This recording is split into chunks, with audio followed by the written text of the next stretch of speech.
This year, in the second half of June, the bishops of Australia will make their required visit Ad Limina Apostolorum to Rome.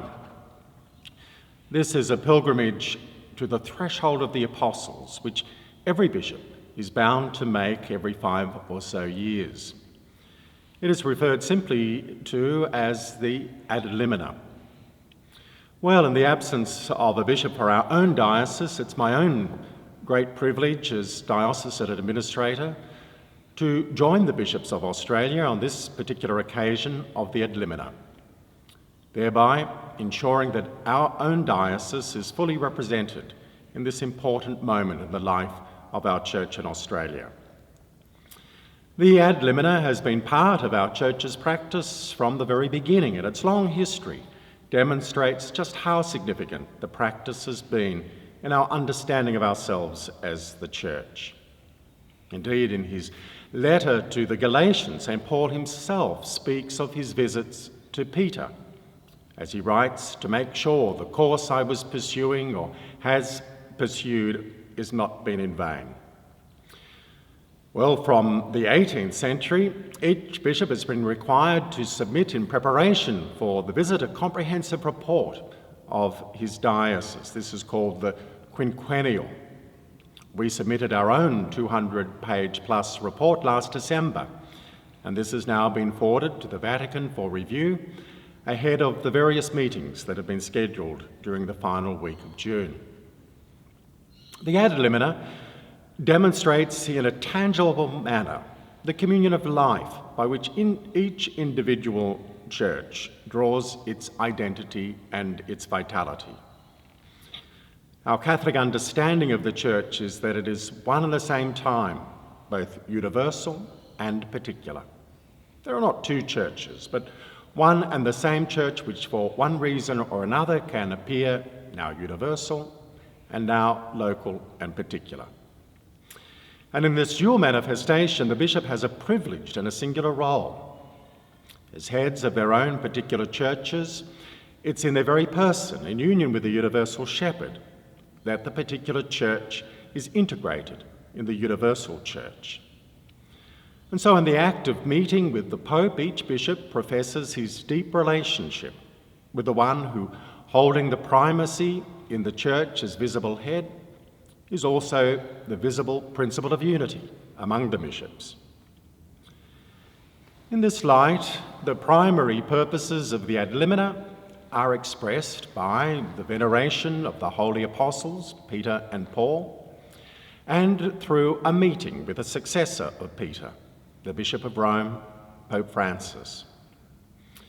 And then the Ad Limina also becomes an opportunity for the bishops to meet with the various Vatican officers and to discuss the situation of the Church internationally and locally, and to raise matters that are of concern. And so in this way too, the ministry of the Holy Father himself is expressed. He receives accounts of the diverse contexts, and he is able to encourage his brother bishops. Now, for the bishops of Australia, the week-long meeting will be preceded by a retreat together just outside of Rome in the second half of June. The Ad Limina itself then begins with a Mass at the tomb of St. Peter on the 24th of June, followed by a 2.5-hour meeting with Pope Francis himself. We will celebrate Mass at the Basilica of Mary Major on the Tuesday, the tomb of St. Paul on the Wednesday, and the Basilica of St. John Lateran, which is the Cathedral Church of Rome, on Friday.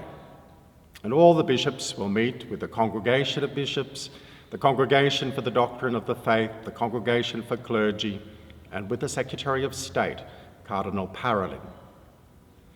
I've also chosen to meet with the Pontifical Commission for the Protection of Minors, the Pontifical Council for Culture, the Congregation for Oriental Churches, the Pontifical Council for Interreligious Dialogue, the Congregation for Consecrated Life, and the Congregation for Catholic Education.